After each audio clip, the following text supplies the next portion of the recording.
Hey guys, welcome back for another video. And so for today's vlog, wala po akong ipipicture na kahit anong product review sa inyo because right now, I'll be sharing with you a comprehensive video on regarding how many credit cards you should have. So ayun, before I proceed this video, please do subscribe to my YouTube channel. And for more updates, just click the notification bell button and follow my social media accounts on Instagram, Threads, X, TikTok, and Laika at RayRayNatics. And then I would also like to add this. So, starting from now, sasabihin ko na to sa inyo. If ever kung hindi nyo man gusto yung ganitong content ko, then you can definitely exit this video and find another content creator na mas creative pang gumawa and mas professional pa. Kasi ako, mostly yung mga contents ko is nabibigay lang ako ng product review base and then sa mga naging experience ko. Yun lang naman yung mga sinishare ko parati sa inyo. I know na nakaka-problema din ako sa pagsasalita minsan. Minsan nakakain ko yung mga words na inano ko. So, ayun. And then, syempre, kaysa naman na magkaroon ako mga negative comments na ma-receive ko, kung hindi nyo gusto yung mga ganitong contents ko, then definitely you can exit this video na lang. So, yun lang naman din. Yun lang. And then, let's get started. So, I also wanted to add this na there will be background noises, so please bear with me na lang. So, yun na nga. Gusto ko nang isimulan to. I know na I made a lot of credit card reviews na natatanggap ko lately. So, basically, I have 9 credit cards sa Pilipinas. So, as you can see here. And then, I have 8 credit cards sa US. So, ayan. So, overall, I have 17 credit cards sa buong buhay ko. So, yun. 9 credit cards from the Philippines and 8 credit cards from the US. So, yun. I know na parang hindi rin siya maganda na na kuha ng credit card. Pero, may mga purpose ako dyan. So, iba naman yung naging purpose ko dito yung dito sa US mismo, yung mga US credit cards na meron ako, iba naman yung naging purpose ko. Pero sa Pilipinas, iba naman din. So, yung mga purpose ng mga credit cards na meron ako, unang-una na dyan is for business. And then, pangalawa is for travel expenses. Especially yung mga travel credit cards na meron ako. Ayun. And then, the third one would be online subscriptions. Yung mga subscriptions ko for Netflix, Spotify, sa Apple Music, ano pa ba? I Want TFC, View, and then sa Amazon Prime Video. So, yun. Lahat ng mga online subscriptions ko. So, yun. And then, the fourth one would be home improvements doon sa bahay ko sa Pilipinas. So, meron akong gustong bilhin ng mga bagong appliances and then some kind of like my major changes doon sa bahay ko sa Pilipinas. So, ayun. Home improvements, tapos supplementary. So basically, kung ayaw ko yung dalhin yung isang credit card ko, then I have the other options with my other credit card. So, yun. Supplementary. And then the last one would be emergency cash. So, basically, I have 2 working credit cards na, for emergency cash. So, ayun. I-explain ko rin yan sa inyo later for emergency cash. And then, right now, kung minsan, wag nyo rin akong gagayahin kasi syempre may mga bawat purpose yan eh. I know if I apply more credit cards, then my financial system would be literally messed up. So, ayun, wag nyo rin ako gagayahin unless kung may purpose kayo. Ako talaga may purpose naman talaga din ako eh. So, ayun. Pero sa ano ninyo, sa mga buhay ninyo, how many credit cards you should have? So, ang i-answer ko dyan is at least 3. I know you may be guys wondering kung bakit 3 credit cards yung ano, na kailangan yung kunin.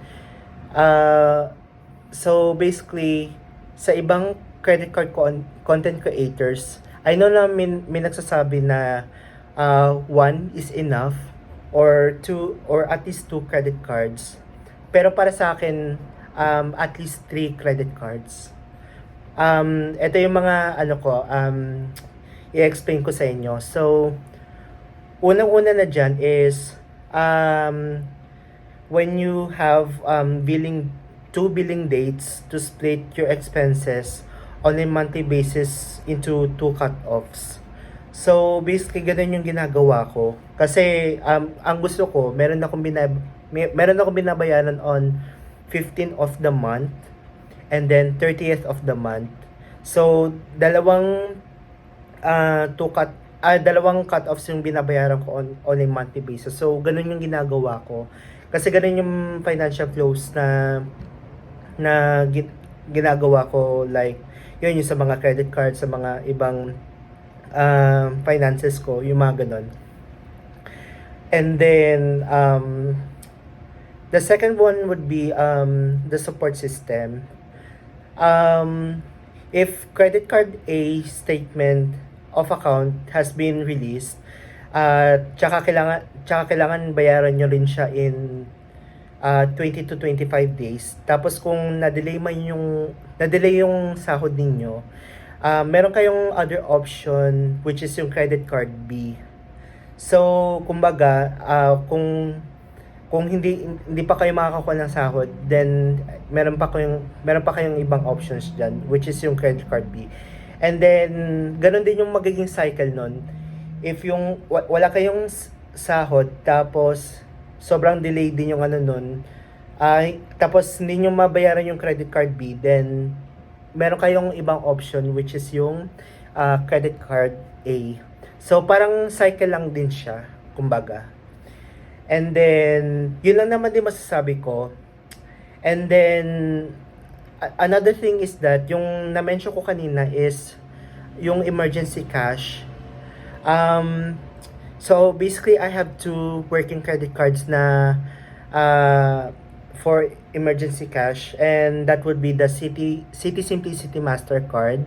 And then, yung aking BPI Blue Mastercard. So, bakit yun yung dalawang yung napili ko for emergency cash? Because it has no annual fee. So, I would suggest na since you have two working credit cards,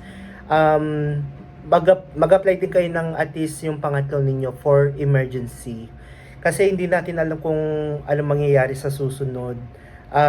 If ever something happens to you, then you have the option na gamitin niyo yung credit card C ninyo for medical expenses. You don't have to rely on everybody. Tsaka pag mag-apply kayo ng personal loan for medical expenses o mga ganun, then definitely you can use your credit card C. So ayun. Yun yung ginagawa ko kasi kapag halimbawa, if one of my family members or do sa isang kaibigan ko na may nangyari sa kanila, then I have my credit card C with me.